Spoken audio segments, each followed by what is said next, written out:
ರಾಜ್ಯದ ರೈತರು ರಸಗೊಬ್ಬರ ಕೊರತೆ ಅನುಭವಿಸ್ತಾ ಇದ್ದಾರೆ. ಇದೇ ವೇಳೆ ಅಕ್ರಮವಾಗಿ ನೆರೆಯ ಕೇರಳಕ್ಕೆ ಯೂರಿಯಾ ರಸಗೊಬ್ಬರ ಸಾಗಣೆ ಮಾಡ್ತಾ ಇರೋದು ಪತ್ತೆಯಾಗಿದೆ. ಕೃಷಿ ಇಲಾಖೆ ಅಧಿಕಾರಿಗಳು ದಾಳಿ ನಡೆಸಿ ಬಂಡೀಪುರ ಮೂಲೆಹೊಳೆ ಚೆಕ್ ಪೋಸ್ಟ್ನಲ್ಲಿ ಲಾರಿಯನ್ನು ಸೀಸ್ ಮಾಡಿದ್ದಾರೆ. ನಂಜನಗೂಡಿನ ಗೋದಾಮಿನಿಂದ ಕೇರಳಕ್ಕೆ ಗೊಬ್ಬರ ಸಾಗಾಟ ಮಾಡಲಾಗ್ತಾ ಇತ್ತು. ಸೂಕ್ತ ಮಾಹಿತಿ ಮೇರೆಗೆ ಕೃಷಿ ಅಧಿಕಾರಿಗಳು ಕಾರ್ಯಾಚರಣೆ ನಡೆಸಿ ಬಂಡೀಪುರದ ಮೂಲೆಹೊಳೆ ಚೆಕ್ ಪೋಸ್ಟ್ ಬಳಿ ಲಾರಿಯನ್ನು ತಡೆದಿದ್ದಾರೆ. ಈ ವೇಳೆ ಲಾರಿಯಲ್ಲಿದ್ದ 330 ಚೀಲ ಯೂರಿಯಾ ಚೀಲ ಪತ್ತೆಯಾಗಿದೆ. ಇದನ್ನು ವಶಕ್ಕೆ ಪಡೆದುಕೊಳ್ಳಲಾಗಿದೆ.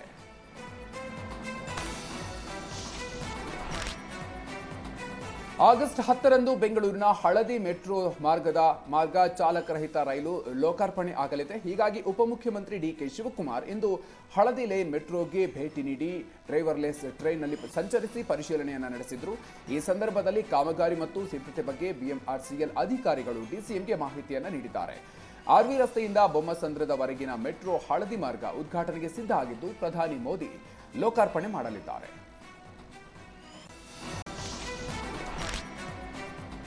ಧರ್ಮಸ್ಥಳ ಗ್ರಾಮದಲ್ಲಿ ಶವ ಹೂತಿಟ್ಟ ಸಂಬಂಧ ಎಸ್ಐಟಿ ತನಿಖೆ ಚುರುಕುಗೊಂಡಿದೆ. ಇದರ ನಡುವೆ ಎಸ್ಐಟಿ ಅಧಿಕಾರಿ ಪ್ರಣವ್ ಮೊಹಂತಿ ಗೃಹ ಸಚಿವ ಪರಮೇಶ್ವರ್ ಮನೆಗೆ ಭೇಟಿ ಕೊಟ್ಟಿದ್ದಾರೆ.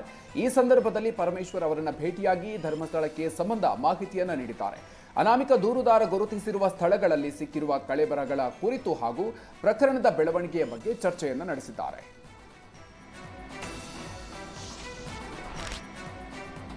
ಧರ್ಮಸ್ಥಳ ಶವ ಹೂತಿಟ್ಟ ಪ್ರಕರಣ ತನಿಖೆಯಲ್ಲಿ ಸರ್ಕಾರ ಹಸ್ತಕ್ಷೇಪ ಮಾಡಲ್ಲ ಅಂತ ಗೃಹ ಸಚಿವ ಪರಮೇಶ್ವರ್ ಹೇಳಿದ್ದಾರೆ.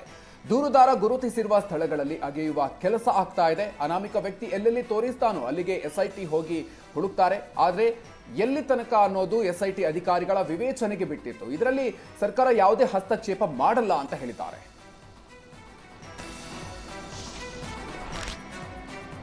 ನಿನ್ನೆ ಎಸ್ಐಟಿ ಶೋಧ ಕಾರ್ಯದ ವೇಳೆ 3 ಅಸ್ಥಿಪಂಜರಗಳು ಸಿಕ್ಕಿದೆ ಅಂತ ದೂರುದಾರೆ ಸುಜಾತಾ ಭಟ್ ಪರ ವಕೀಲ ಮಂಜುನಾಥ್ ಸ್ಫೋಟಕ ಮಾಹಿತಿ ನೀಡಿದ್ದಾರೆ. ಈ ಬಗ್ಗೆ ಪ್ರೆಸ್ ನೋಟ್ ರಿಲೀಸ್ ಮಾಡಿರುವ ಮಂಜುನಾಥ್, ನಿನ್ನೆ ಒಂದಲ್ಲ 3 ಅಸ್ಥಿಪಂಜರ ಪತ್ತೆಯಾಗಿದೆ.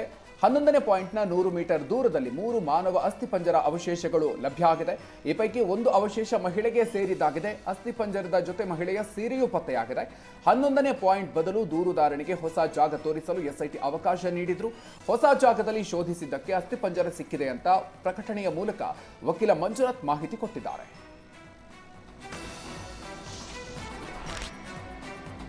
ಧರ್ಮಸ್ಥಳದಲ್ಲಿ ಶವಗಳ ಹೂತಿಟ್ಟ ಆರೋಪ ಪ್ರಕರಣದಲ್ಲಿ ಎಸ್ಐಟಿ ಗುಂಡಿ ಅಗೆಯುವ ಕಾರ್ಯಾಚರಣೆ ಮುಂದುವರೆಸಿದೆ. ನಿನ್ನೆಯ ಕಾರ್ಯಾಚರಣೆಯ ಸಂದರ್ಭದಲ್ಲಿ ಬಂಗ್ಲಗುಡ್ಡದಲ್ಲಿ ಕಳೇಬರ ಪತ್ತೆಯಾಗಿತ್ತು. ಉತ್ಖನನ ಸಂದರ್ಭದಲ್ಲಿ ಹಲವು ಮೂಳೆಗಳು ಹಾಗೂ ಅಸ್ಥಿಪಂಜರ ಪತ್ತೆಯಾಗಿತ್ತು.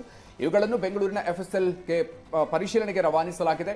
ಎಸ್ಐಟಿಯಿಂದ 8ನೇ ದಿನದ ಕಾರ್ಯಾಚರಣೆ ನಡೆಸಲಾಗಿದೆ. ಇಂದು 11ನೇ ಪಾಯಿಂಟ್ನಲ್ಲಿ ಶೋಧ ಕಾರ್ಯವನ್ನು ಆರಂಭಿಸಲಾಯಿತು. ಆದರೆ 11 ಮತ್ತು 12 ಪಾಯಿಂಟ್ನಲ್ಲಿ ಯಾವುದೇ ಕಳೇಬರಹ ಪತ್ತೆಯಾಗಿಲ್ಲ.